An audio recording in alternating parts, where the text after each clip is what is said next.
les êtres humains ont atteint un niveau où rien ne leur semble impossible.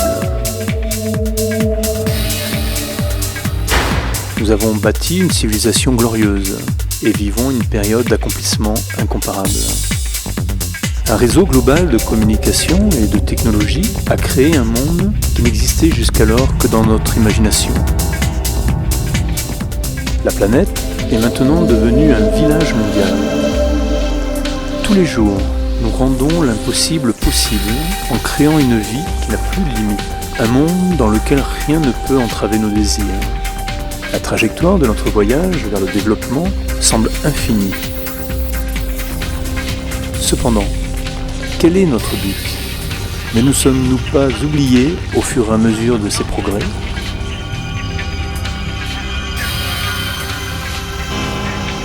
Depuis des temps immémoriaux, on a essayé d'explorer et de découvrir une vérité simple pour comprendre qui l'on était.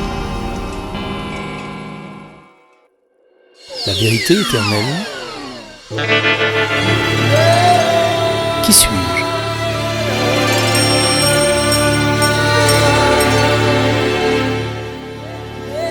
En chaque être humain, le désir de comprendre est inné et naturel. Les gens manifestent un intérêt pour l'histoire car ils veulent comprendre le passé. Certains étudient le droit, les règles et lois, alors que d'autres apprennent les sciences et la technologie. Il est étonnant de constater à quel point l'homme connaît tant de choses sans se connaître lui-même. Certains s'identifient à leur corps, d'autres s'envisagent en tant qu'entité spirituelle, et d'autres encore considèrent qu'ils sont leur cerveau. Après tout ce qu'on raconte sur l'identité de l'homme, la question évasive se pose encore. Qui suis-je ?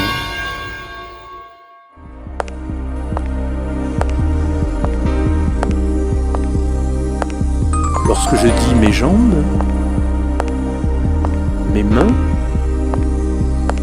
et mon corps, qu'est-ce que cela signifie exactement ? Ne suis-je donc simplement qu'un corps ? Mais dans ce cas, qui dit mon corps ? Qui est ce « je » ? Les scientifiques et les médecins demeurent perplexes face au comportement de l'esprit, du cerveau et de l'intellect.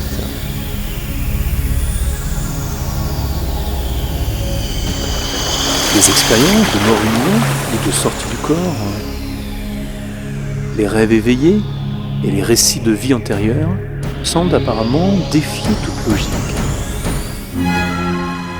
À nouveau, la même question se pose. D'où viennent ces informations ? Et plus exactement, qui en fait l'expérience ?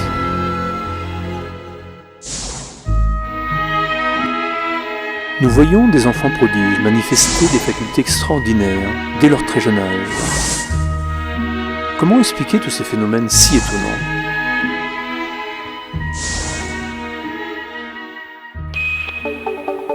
La question est, le corps n'est-il dirigé que par le cerveau ? Est-ce le cerveau qui dirige les différents organes du corps ?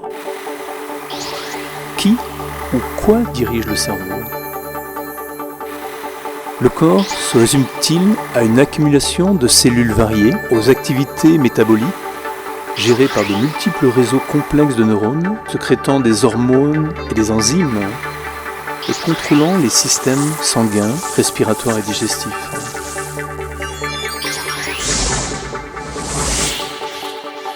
Qu'est-ce qui détermine et guide l'ensemble de ces activités jusqu'à la mort ?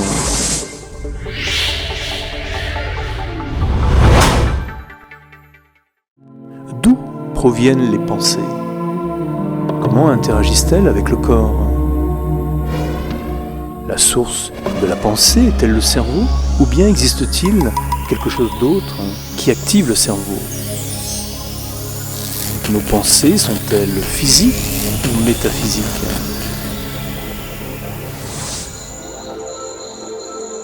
Dans ce monde physique composé d'atomes et de molécules, il existe des entités métaphysiques en nature.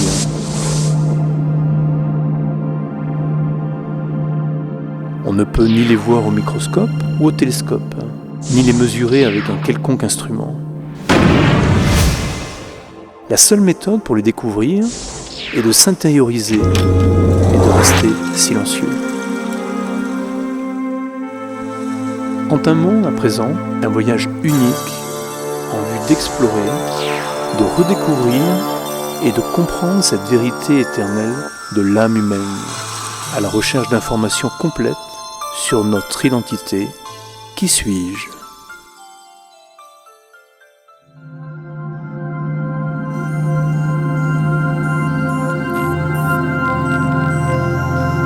Il ne s'agit pas de ce que je suis, mais de qui je suis.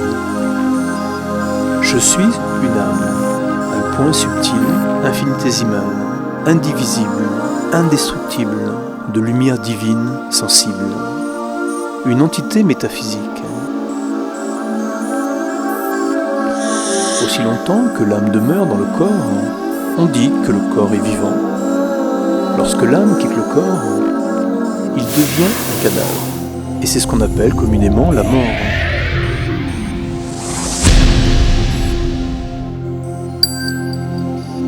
Cependant, l'âme continue d'exister, car moi, l'âme, je suis éternel, indestructible et immortel. L'âme est la vie. C'est l'âme qui pense, prend des décisions et qui est responsable de toutes les actions accomplies par le corps, volontairement ou involontairement. C'est l'âme qui retient toutes les impressions, et c'est en moi, l'âme, que sont stockées les mémoires. Oui, je suis une âme, et l'âme est ce que je suis. Moi, l'âme, je suis le maître du corps. Il n'est pas juste de dire ton âme ou mon âme, car c'est nous qui sommes l'être sensible que l'on appelle l'âme, et le corps est simplement notre moyen d'expression et de transmission dans le monde physique. Moi, l'âme, d'une taille minuscule et infinitésimale, je suis indivisible. Aucune âme ne peut me blesser. Je ne peux ni être brûlé par le feu, ni être emporté par le vent. L'eau non plus ne peut m'atteindre. Aucun matériau physique ne peut bloquer les mouvements de l'âme.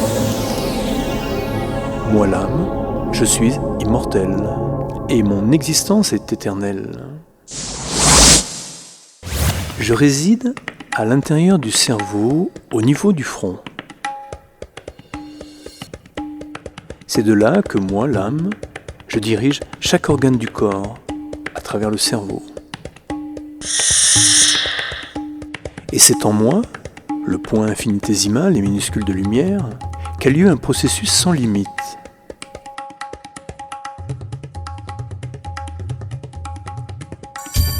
Qui va de la simple fonction d'animer le corps jusqu'à l'élaboration de ma propre destinée.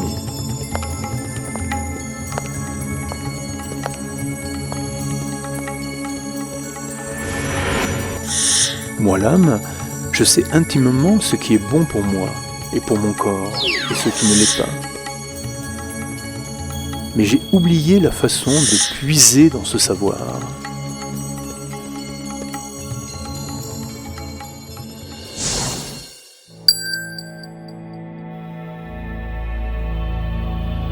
Quand l'âme est dans le corps, elle se manifeste simultanément au moyen de 3 facultés. Il s'agit de l'esprit, de l'intellect et des impressions que l'on appelle également les sanskars. Je crée mes pensées à partir de mes expériences passées, de certaines influences et de souvenirs, et de ce que les autres m'ont appris. Cette faculté de l'âme à créer et expérimenter des pensées est ce qu'on appelle l'esprit. Parfois, des pensées surgissent involontairement dans mon esprit, sans même que je puisse les contrôler. Elles ne cessent d'affluer, encore et encore, devant mon incapacité à pouvoir les stopper. Quel est donc ce processus ? Très souvent, et de façon aléatoire, les pensées indésirables sont dues aux impressions laissées dans le subconscient, qui ne sont autres que le résultat de mes actions antérieures. Les pensées qui naissent dans mon esprit peuvent être bonnes ou mauvaises, utiles ou inutiles, positives ou négatives. Une pensée peut aussi être une idée. Généralement, les pensées m'indiquent quelque chose à faire. C'est moi, l'âme, qui décide si la pensée doit être traduite en action ou non. Si elle doit se produire maintenant ou plus tard. Et si elle sera bonne ou mauvaise. Cette faculté de l'âme à discerner les pensées et à prendre des décisions est ce qu'on appelle l'intellect. Sur la base d'une décision prise par l'intellect, l'âme peut amener le corps à effectuer une action. Cette action laisse une empreinte, une impression en moi, l'âme, qui à son tour influe sur ma façon de penser. Ces impressions enregistrées en moi correspondent aux tendances, habitudes et traits de caractère qui forment le subconscient. Ces impressions peuvent être superficielles, ordinaires ou profondément enracinées. Ces impressions profondément enracinées refont surface sous la forme d'actions. Ces actions peuvent se produire au niveau conscient, subconscient ou inconscient. De profondes empreintes peuvent même ressurgir sous forme de rêve.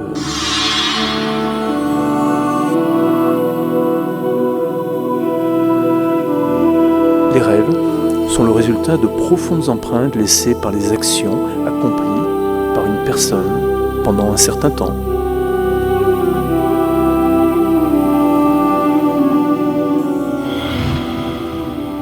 Par exemple, une personne ayant vu quelqu'un se faire mordre par un chien ou ayant elle-même fait l'objet d'une morsure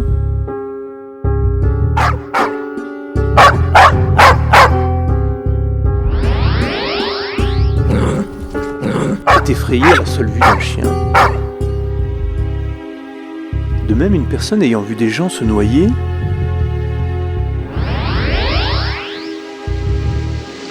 ou ayant eu une mauvaise expérience avec de l'eau peut en avoir très peur.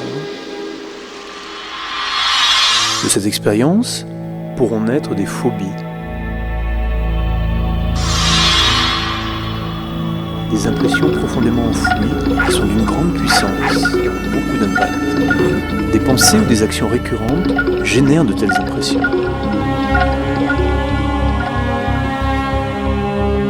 Toute personne qui a développé des impressions négatives ou a permis à celles-ci de prendre racine, non seulement se nuit à elle-même, mais devient un instrument pour répandre la négativité dans la société et dans le monde. De la même façon, une personne qui développe en elle des qualités positives va non seulement s'apporter du bénéfice, mais va devenir un atout précieux pour la société et le monde entier. Généralement, les pensées positives sont, par nature, lentes et stables. Lorsque les pensées sont lentes, stables et ordonnées, l'intellect est plus à même de décider avec précision et justesse. Et les sentiments éprouvés sont agréables. Ce genre de personne est stable et possède une nature calme. À l'opposé, les pensées négatives sont souvent changeantes, éparpillées, rapides et encombrées. Elles conduisent aux émotions négatives et à des sentiments tels que l'anxiété, la confusion, l'insécurité et la peur. Quelquefois, un flot de pensées surgit très rapidement et simultanément dans l'esprit.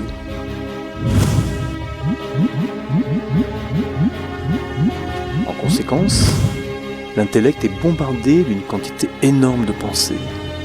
Dans une telle situation, l'intellect n'est alors plus à même de juger correctement. Il en résulte une certaine forme de confusion, de stress.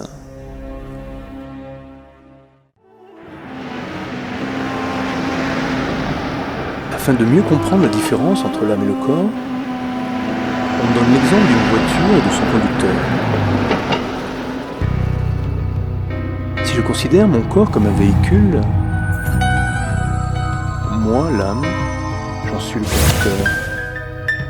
De même que le conducteur fait avancer, tourner ou arrête son véhicule, l'âme effectuera diverses activités à travers le corps. Aussi merveilleux que puisse être ce véhicule, il n'ira nulle part et ne fera rien sans le conducteur.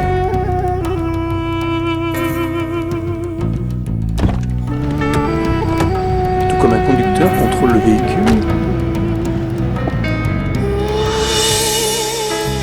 l'âme contrôle le corps.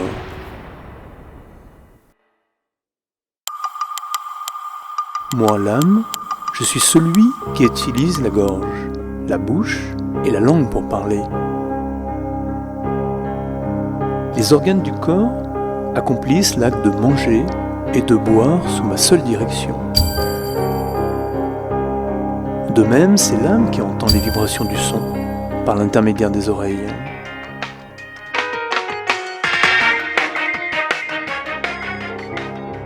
Si quelque chose touche mon corps, moi l'âme, je vais le ressentir à travers la peau. Et c'est aussi l'âme qui voit à travers ses yeux, comme des fenêtres s'ouvrant sur le monde. En résumé, l'âme accomplit chacune de ses actions à travers les différents organes du corps, y compris le cerveau. Certaines circonstances permettent à l'âme de fonctionner sans l'aide des sens. On connaît ce phénomène sous le nom de perception extrasensorielle ou sixième sens. C'est la faculté de l'âme à capter des informations par des moyens indépendants des sens physiques connus et sans expérience préalable.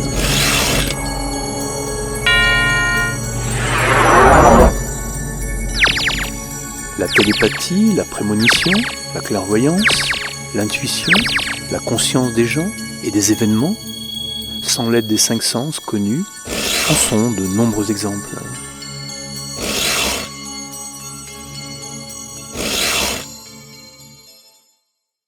Mais comment puis-je faire l'expérience d'être une âme ?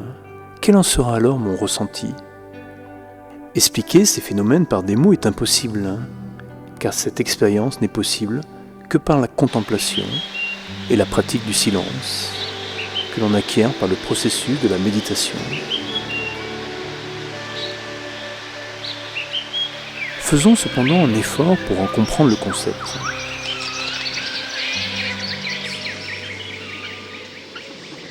Pensez à un énorme corps humain artificiel.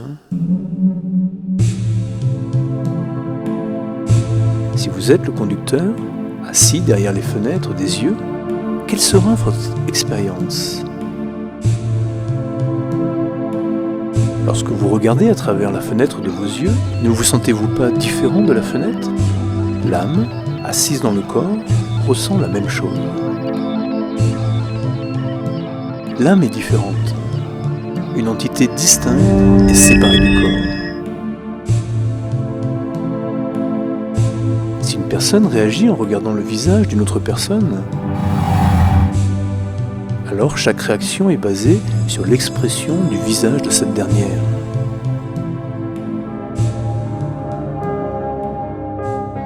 Chaque être humain sur Terre aspire à la paix de l'esprit,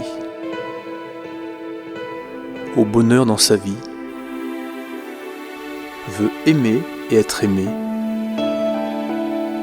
apprécie la propreté et la pureté.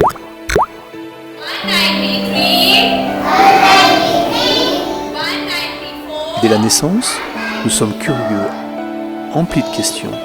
Nous voulons savoir le plus de choses possible et posséder une grande force intérieure ou mentale. Un enfant innocent possède en essence les qualités originelles d'une âme. Mais ces qualités fondamentales sont la connaissance, l'amour, la paix, le bonheur, la pureté, la félicité et le pouvoir.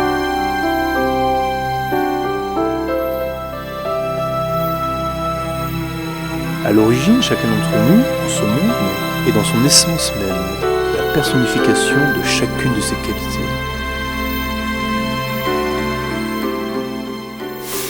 Beaucoup cèdent à la négativité du fait d'une incompréhension incorrecte, de suppositions erronées, ou de l'influence de l'environnement ou des autres. Il en résulte qu'en nous fragmentant ainsi, encore et encore, nous nous sommes identifiés aux spécificités du corps. Il est maintenant temps de réaliser que nous, les énergies spirituelles, les âmes, nous nous situons au-delà de ces limitations corporelles et que nous sommes originellement les personnifications des 7 qualités vitales de toute âme. De quelle façon naît une personne physique ? À quel moment la masse de fluide et de cellules dans l'utérus d'une mère devient-elle vivante ?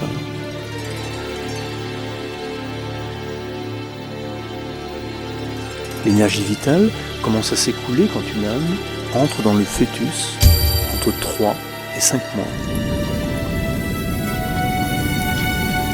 L'âme est la vie, ou l'énergie vitale. Toutes les spécificités internes et externes du corps, chaque organe, y compris l'ADN et les empreintes digitales, sont tous déterminés par les caractéristiques et impressions engrangées dans l'âme.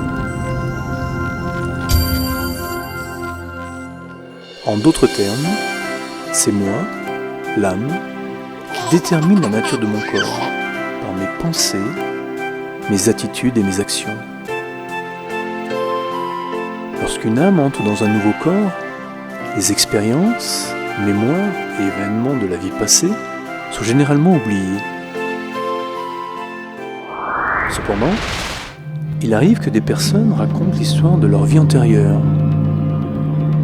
ce qui a pu être corroboré par de sérieuses recherches.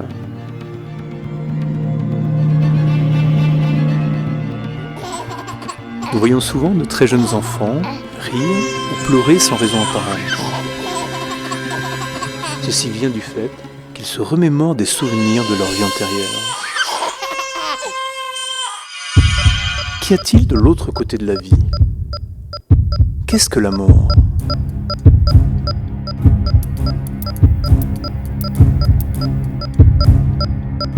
Que se passe-t-il après la mort ?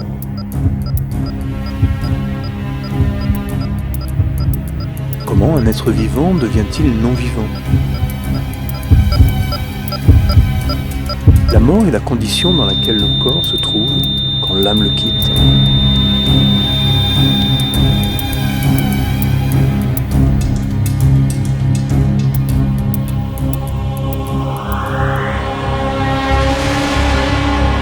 Le corps, qui n'est autre qu'une combinaison physique, devient alors un vaisseau sans vie.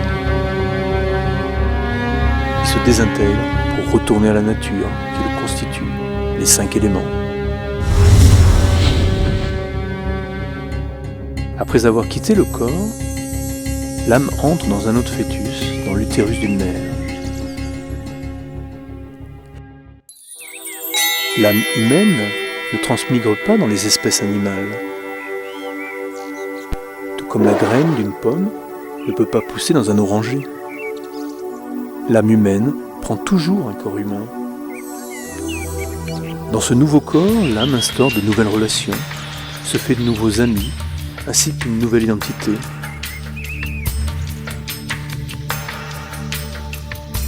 De même que dans une pièce de théâtre, un comédien portant un costume approprié joue son rôle à un moment prédéterminé. Sur la scène du monde, chaque acteur joue son rôle.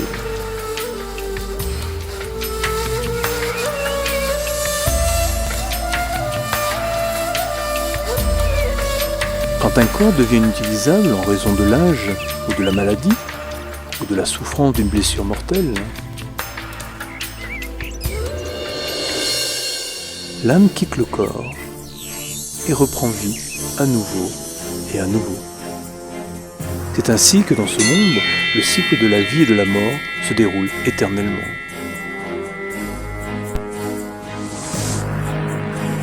La scène du monde, l'histoire du monde, est le jeu collectif englobant tous les rôles individuels des âmes acteurs.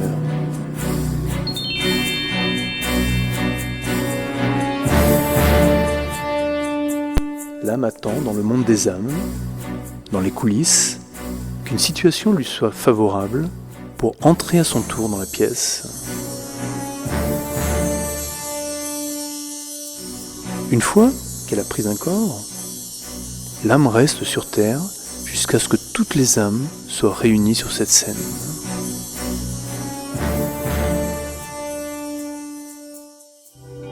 Le mot karma signifie acte ou action et se réfère à la loi universelle de causalité, d'action et de réaction qui régit l'existence de chaque être humain.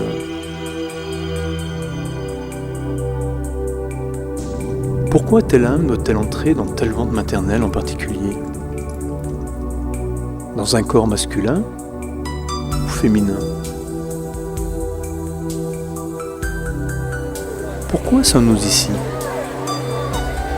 Pourquoi suis-je né ici et lui à cet endroit? Pourquoi suis-je comme ceci et elle comme cela? Pourquoi dois-je vivre ce genre d'expérience et pas lui?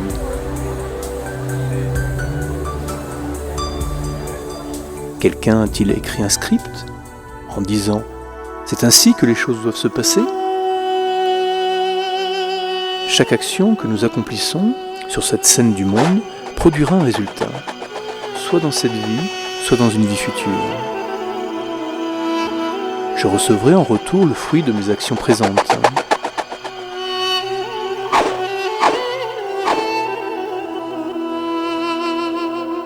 Cette vérité éternelle agit en toute impartialité. C'est la loi du karma, ou loi de causalité. Cette loi ne peut être changée. La loi du karma est inviolable.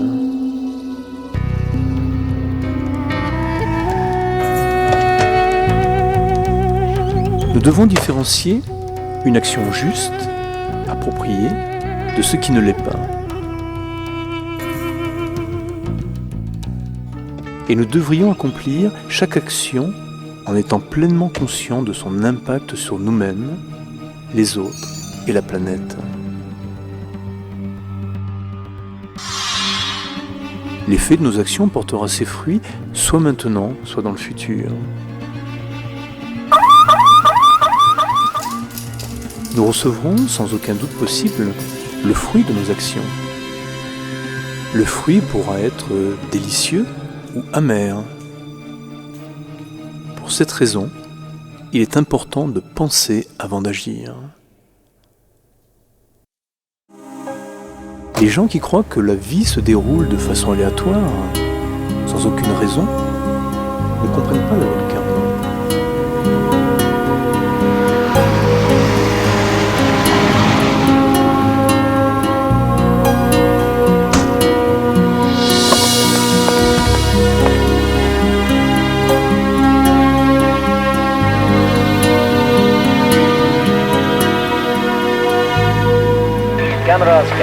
Cameras. तो चेहरे पे fresh look, important part of fitness. Often the early onset. In a shocking incident today, British Airways flight BA582 from Mumbai to Manchester. La vérité profonde est que toute expérience de vie a sa raison d'être. Rien n'arrive par hasard.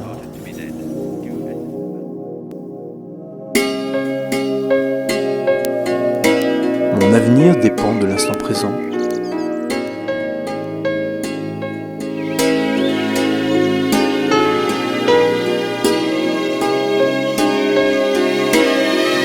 J'écris le scénario de ma vie en utilisant la plume des actions élevées, mon karma.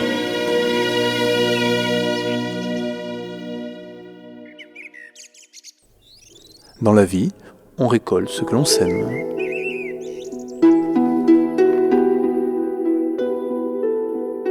La nature est merveilleuse. Nous sommes des milliards d'âmes sur notre planète. Néanmoins, chaque empreinte digitale est différente. Il n'y a pas deux ADN semblables.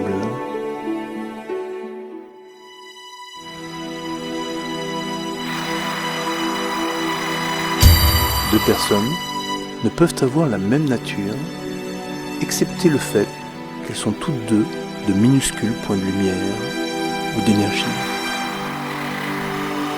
Nous constatons des différences dans les comportements, la pensée, les traits de caractère, l'attitude. En résumé, la personnalité de chacun est unique. Je suis donc moi-même unique et spécial. Je ne suis ni inférieur ni supérieur à quiconque.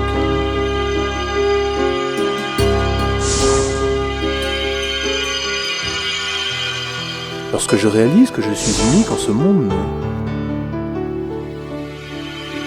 que je suis ici pour jouer mon rôle et remplir mes responsabilités, je peux décider de mon avenir. Moi, l'âme, point subtil de lumière divine, ce corps ainsi que le monde dans lequel je vis, sommes reliés de façon subtile et délicate.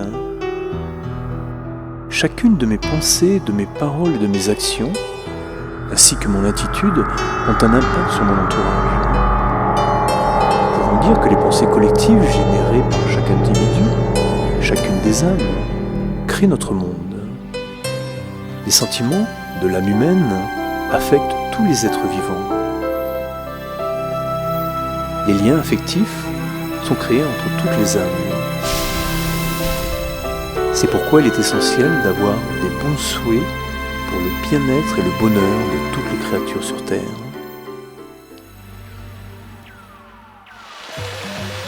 Tout ce qui se passe autour de nous est une manifestation de notre conscience.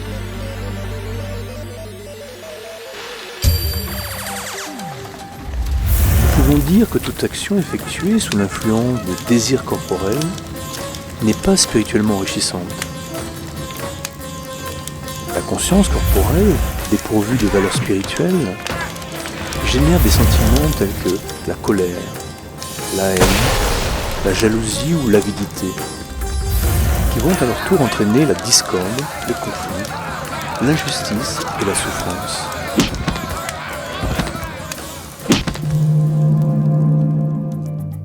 D'autre part, toute action menée à bien, à la lumière de la spiritualité et de la conscience d'âme, va générer des sentiments d'amour et de fraternité qui renforceront l'harmonie et l'unité au sein de la société.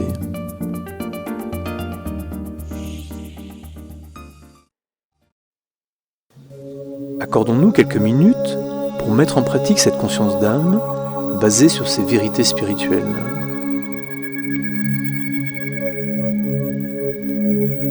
Asseyez-vous confortablement dans la position que vous préférez. Gardez les yeux ouverts afin de rester éveillé au monde qui vous entoure.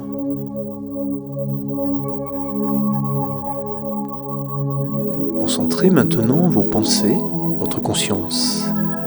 Ayez une pensée puissante.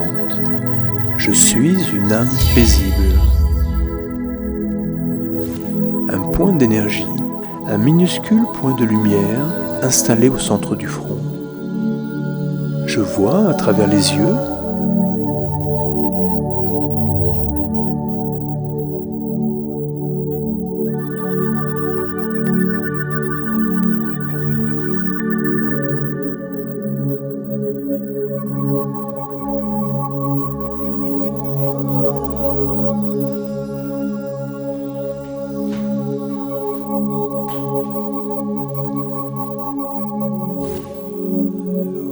je crée, oriente et maîtrise mes pensées. Je prends la responsabilité des pensées que je crée. C'est moi, l'âme, qui prend les décisions. Je suis responsable de mes actes. conscient de ce que je fais, je contrôle ma vie. Je crée ma destinée.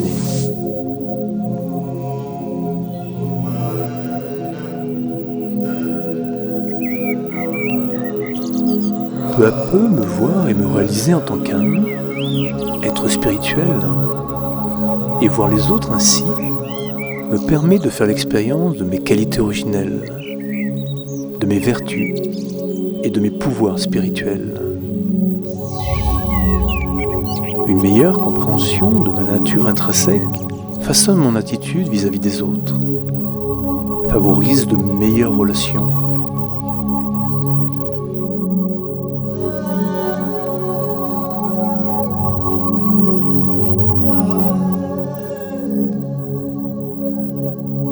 Plus j'agis en étant conscient de mon essence spirituelle, plus je me rapproche de ma véritable identité.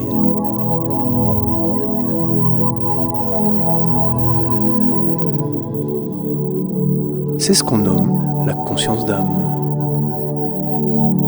Dans cette conscience, je redécouvre le sens de ma vie.